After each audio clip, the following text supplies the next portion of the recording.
la eccezionalità plastica della ricerca della scultrice Galluppi ha più chiavi di lettura.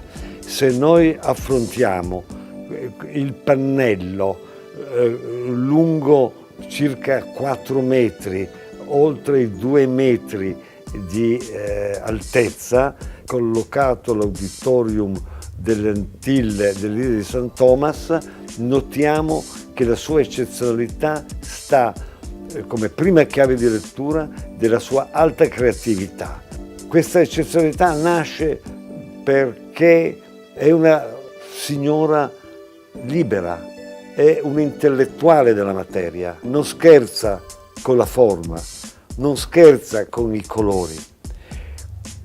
Quando ha creato i primi bozzetti per questa opera che fa onore all'Italia, credo, conoscendo il personaggio, che fosse abbastanza inquieta.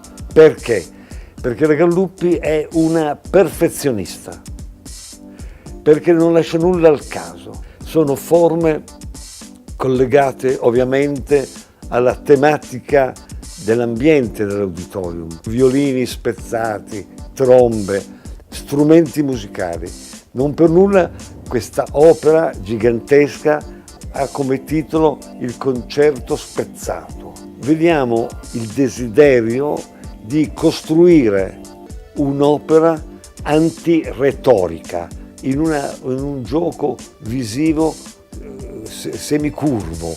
A livello sperimentale, c'è veramente una grande cultura di un artista che conosce bene il mestiere. Ha utilizzato terre naturali, raku nero e bianco, creta rossa, ogni tocco di pennellata, ogni materiale non è casuale ma è razionale, perché non poteva sbagliare.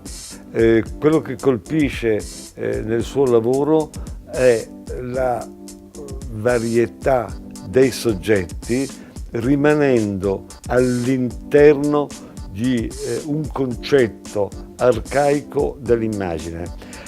Mi sembra quasi che nella vita precedente la Galluppi sia stata un'archeologa che abbia scavato nella memoria e adesso lei restituisce la sua memoria con queste costruzioni archetipiche di eroi, guerrieri, lavorati in tutto tondo o leggermente in incavo. Sono sculture, non dimentichiamoci, che sono anche colore, sono anche cromia.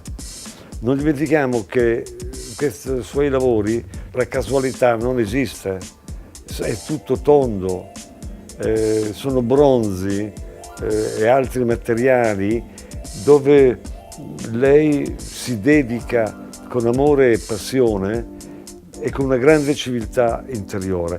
Ma io vorrei tornare esattamente sul pannello. Non ci troviamo di fronte a due artisti diversi. La Galluppi che crea questa enorme opera gigantesca, meravigliosa, lontano dall'Italia, e la Galluppi scultrice che vive a Roma.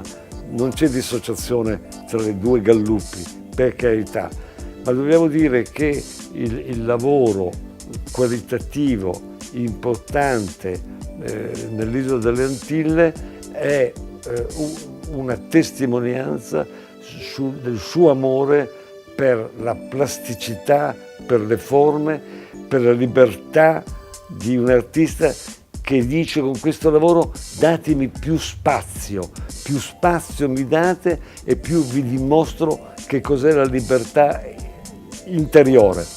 E questa sua libertà interiore la coniuga con che cosa? Con la forma e con la musica. Ed è questa si chiama magia, anche alchimia.